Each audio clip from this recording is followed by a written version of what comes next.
YouTuber Anvesh పై karate Kalyani మరోసారి ఫిర్యాదు చేశారు. ఇప్పటికే నమోదైన ఎఫ్ఐఆర్లో మరో యాక్ట్ని జత చేయాలంటూ పంజాగుట్ట పోలీసులను కోరారు కరాటే కళ్యాణి. ప్రస్తుతం ఉన్న ఐటీ యాక్టు 67తో పాటు 69A సెక్షన్ కూడా ఎఫ్ఐఆర్లో పొందుపరచాలని విజ్ఞప్తి చేశారు.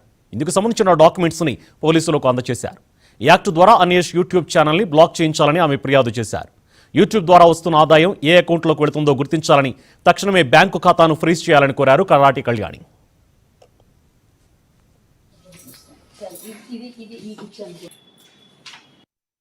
ఈరోజు ఒక విధవ అన్వేష్ అనేవాడు దేశద్రోహి, ధర్మద్రోహి. అలాంటి విధవ పైన ఒక పోరాటం మొదలైంది.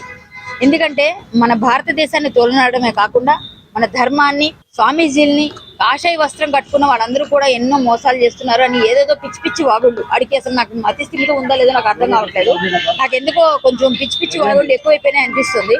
ఈ రోజు మళ్ళీ మొన్న ఏదైతే ఎఫ్ఐఆర్ ఇచ్చామో ఆ ఎఫ్ఐఆర్ దానికి మనం అనుసంధానం చేస్తూ దానికి ఇది అటాచ్ చేస్తూ ఇంకా 69A ఐటీ సెక్షన్ ని యాడ్ చేయండి, అలాగే వాడు బ్యాంక్ అకౌంట్ ఫ్రీజ్ చేయండి అని ఈరోజు మళ్ళీ మన ఎఫ్ఐఆర్ ని మళ్ళీ దీన్ని ఆల్టర్ చేయమన్న సెక్షన్స్ కోసం వచ్చామండి. ఇది లేటెస్ట్ ఇప్పుడు పెట్టిన ఇదనమాట. మీకు అన్ని ఇస్తాం కావాలంటే. ఇవన్నీ ఉన్నాయి.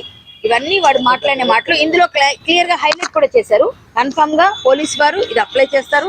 అప్లై చేసిన తర్వాత వెంటనే ఈ పిచ్చి పిచ్చి వీడియోలు ఏవైతే చేస్తున్నాడో ఆ వీడియోలన్నీ వాడు ఆపడం వెంటనే వాడు ఛానలే బ్యాన్ చేయాలన్నదే ఈ మనం రిప్రజెంటేషన్. దీంతో పాటుగా వాడు బ్యాంక్ అకౌంట్స్ ఫ్రీజ్ చేయాలి. ఆ డబ్బు మదంతో రెచ్చిపోతూ పిచ్చి పిచ్చి మాటలన్నీ మాట్లాడుతున్నాడు. ఆ డబ్బు కూడా మనమే ఇస్తున్నాం. వాడు కావాలని రెచ్చగొడుతున్నాడు, కావాలని పిచ్చి పిచ్చి చేస్తున్నాడు. అవన్నీ చూస్తున్నాం మనకు పని లేక. అట్లా చేస్తున్న వాళ్ళందరూ కానీ ఇప్పటికి కూడా ఇంకా చేయాల్సిన వాళ్ళు అన్సబ్స్క్రైబ్ చేయండి, రిపోర్ట్ కొట్టండి. వాడికి సపోర్ట్ చేస్తున్నారని మీరు భారతీయులు కాదు, మీకు సిగ్గు శరం లేదు. ఈరోజు ఒక విధవ అన్వేష్ అనేవాడు దేశద్రోహి,